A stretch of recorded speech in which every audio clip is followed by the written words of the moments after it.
Halo teman-teman semuanya, selamat datang kembali di Ceritaku Ceritamu bersama saya Frani Konstantina. Video kali ini merupakan lanjutan dari video sebelumnya. Kali ini kita akan berlayar kembali menuju pulau-pulau berikutnya di perairan Taman Nasional Komodo. Langsung saja kita saksikan tayangannya. Kapal finisi yang kami naiki mulai kembali berlayar dari Pulau Kelor dengan destinasi berikutnya ke Pulau Padar. Pulau Padar ini merupakan pulau ketiga terbesar di Labuan Bajo. Sepanjang perjalanan menuju Pulau Padar, kami hanya beristirahat saja di kapal karena lelah setelah banyak melakukan aktivitas di pulau sebelumnya, yaitu Pulau Kelor. Dan tentunya kita juga harus mempersiapkan tenaga dan persiapan fisik yang ekstra. Karena setibanya di Pulau Padar nanti, kita harus mulai perjuangan baru dengan trekking naik ke atas bukit Pulau Padar.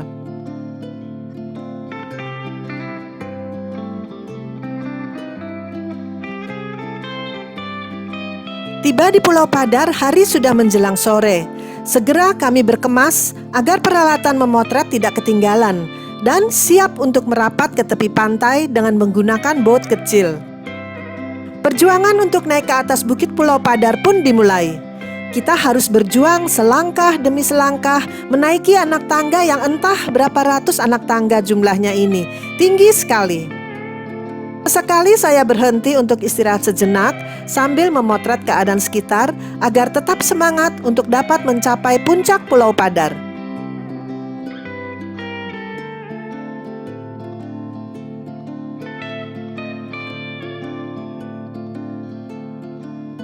Setibanya di puncak, semua rasa letih dan lelah pun sirna karena kita disambut dengan pemandangan Pulau Padar yang luar biasa indahnya.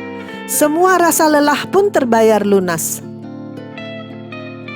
Tak lama kemudian, langit pun berubah kemerahan, pertanda senja mulai tiba.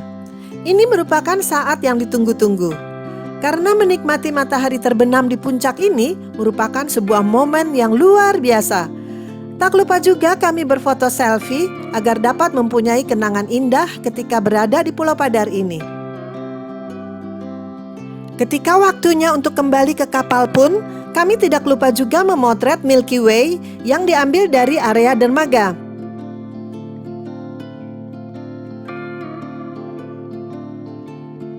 Harinya kembali lagi naik ke atas Pulau Padar untuk mengabadikan momen saat matahari terbit. Tentunya kami akan motret dari sisi yang berbeda. Pagi-pagi subuh kami sudah bangun dan naik kapal kecil lagi untuk merapat ke pantai. Setibanya di atas bukit, kami masing-masing sibuk mencari spot foto yang terbaik untuk memotret.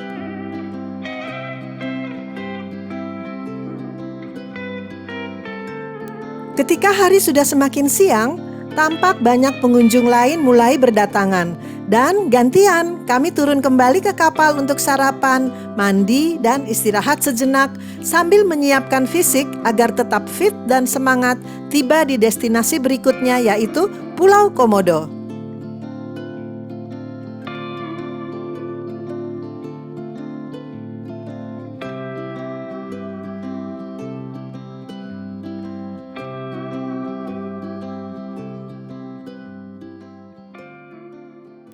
Dari kejauhan sudah terlihat dermaga Pulau Komodo dengan pemandangannya yang indah.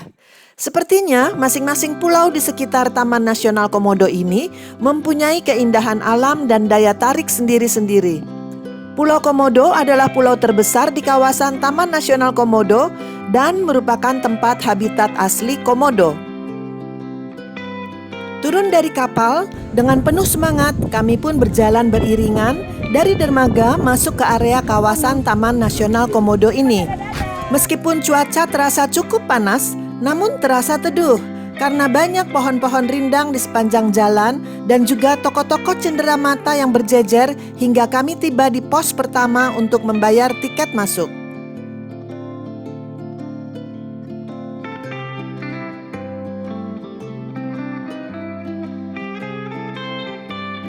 Di sini kita akan dijelaskan beberapa peraturan yang harus ditaati saat melakukan trekking. Ada satu hal penting khusus untuk wanita. Apabila sedang menstruasi, harus melapor pada pemandu lokal agar dapat lebih lagi diperhatikan ketika sedang trekking. Karena komodo ini indera penciumannya sangat tajam dan juga dapat menjadi lebih agresif jika mencium bau darah. Kami sepakat memilih trekking jarak pendek saja yang dapat ditempuh paling lama sekitar 1 jam dan dikawal dengan 2 orang pemandu lokal untuk menemani dan menjaga rombongan selama trekking. 1 pemandu lokal berjalan di belakang dan 1 lagi di depan rombongan.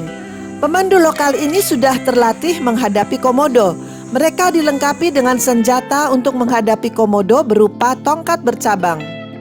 Sepanjang trekking yang dipenuhi dengan pohon-pohon rindang dan semak belukar, kami semua diwarnai dengan perasaan deg-degan, namun juga penasaran. Banyak rambu-rambu terpasang di sepanjang jalan ini, dan kita harus mematuhi rambu tersebut. Salah satu di antaranya, "Shh, jangan berisik." Nah, ini artinya kita tidak boleh ribut, karena di sekitar ini biasanya menjadi tempat komodo berjemur sambil tetap mengintai mangsanya. Kita harus benar-benar jeli melihatnya, karena bentuk tubuhnya kadang-kadang menyerupai batang bambu. Jadi kami semua harus selalu tetap waspada. Jangan sampai mengusik komodo yang sedang berjemur itu. Biasanya pemandu lokal tersebut akan memberitahu kami apabila di tempat sekitar ada komodonya. Bahkan sesekali terlihat komodo yang sedang berjalan. Ini pun mampu membuat kami semua menahan napas, tak bersuara, juga tak bergerak. Diikuti perasaan takjub sekaligus takut juga. Benar-benar pengalaman yang luar biasa mencekam pastinya. Antara takut tapi juga niat penuh untuk melihat binatang yang dilindungi ini. Tetap harus selalu hati-hati. Tidak boleh memisahkan diri dari rombongan. Karena meskipun gerakan komodo itu terlihat lambat dan malas, namun apabila terusik, hewan ini pun dapat tiba-tiba menjadi agresif dan bergerak dengan cepat. Dan yang jangan sampai terlupa juga, di sini kita bisa berfoto juga bersama komodo, yaitu foto di belakang komodo. Namun tetap harus mengikuti peraturan dan aba-aba yang diberikan dari pemandu lokalnya.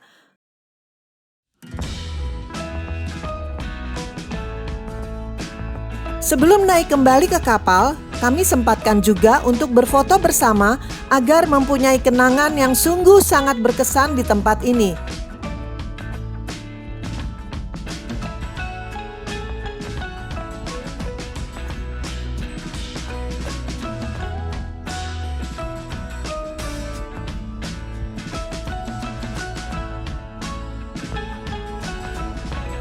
Ketika kami sudah berada di kapal kembali dan melanjutkan perjalanan ke pulau yang berikutnya, kegiatan yang kami lakukan selama perjalanan tak lain dan tak bukan adalah santai sambil ngobrol sekaligus motret seru-seruan di atas kapal. Seru banget pastinya, karena tidak setiap saat kita dapat ngumpul bareng seperti ini sambil motret-motret di atas kapal di tengah laut yang indah ini.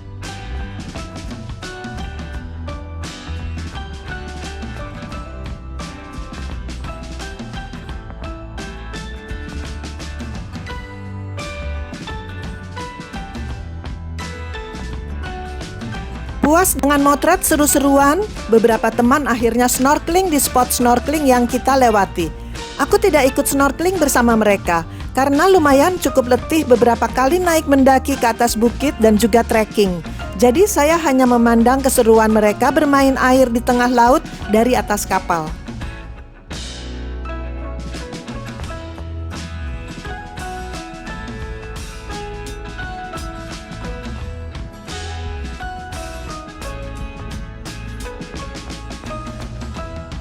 Pink Beach, sebuah pantai berpasir berwarna kemerahan. Pantai ini tidak begitu luas, namun selalu ramai dengan pengunjung. Di sini juga merupakan salah satu tempat snorkeling karena taman bawah lautnya yang masih terjaga dan penuh dengan ribuan jenis ikan serta terumbu karang. Di pantai ini terdapat bukit memanjang dari ujung pantai ke ujung pantai yang lainnya. Dan saya pun memutuskan untuk memandang indahnya Pink Beach ini dengan mendaki ke atas bukitnya. Dari atas bukit, kita pun dapat melihat indahnya bukit-bukit di kejauhan. Benar-benar menakjubkan pemandangan alamnya. Sayang jika tidak diabadikan.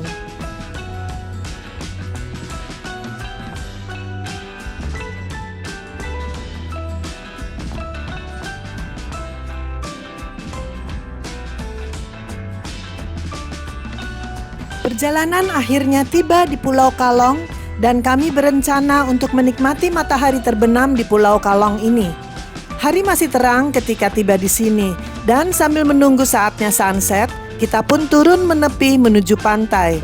Kembali lagi di sini, beberapa teman mengisi waktu dengan berenang sambil snorkeling dan ada yang sendiri menikmati indahnya suasana alam. Sedangkan saya bersama Ibu Puspa bersama kita jalan di pesisir pantai sambil mencari kerang-kerang kecil yang banyak bertebaran di pesisir pantai.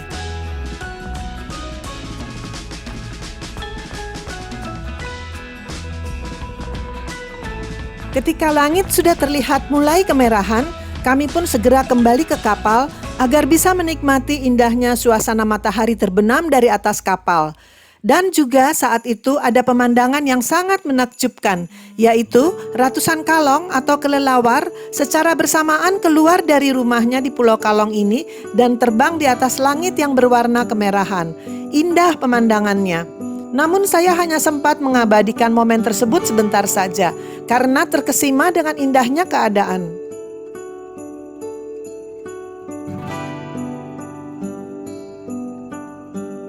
Keesokan harinya sebelum matahari terbit, kami semua sudah terbangun. Dan sambil menikmati kopi atau teh, kami pun duduk-duduk sambil menghirup udara segar dan menikmati indahnya pemandangan pagi hari.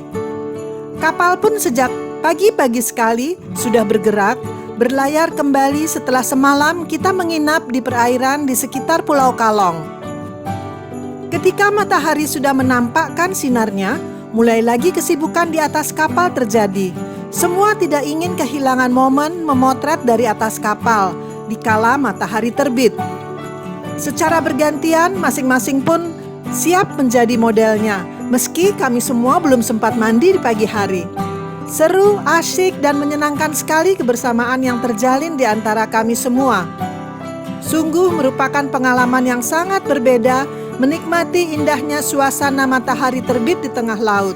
Terasa sangat bermakna.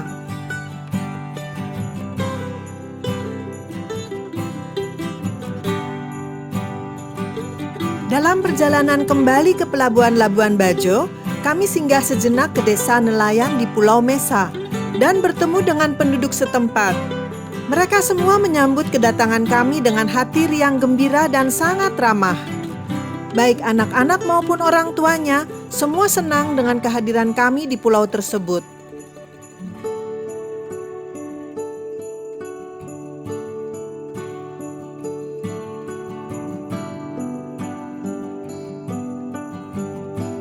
Desa nelayan di Pulau Mesa dengan penduduknya yang ramah dan bersahaja ini letaknya tidak begitu jauh dari Labuan Bajo. Dapat dijangkau dengan naik kapal selama 1 jam atau sekitar 20 menit dengan naik speedboat.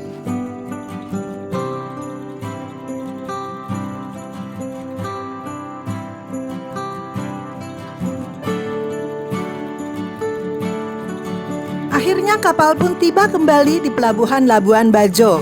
Tanpa terasa, perjalanan 3 hari 2 malam berlayar di perairan Taman Nasional Komodo ini pun harus berakhir dengan membawa sejuta kebahagiaan indah.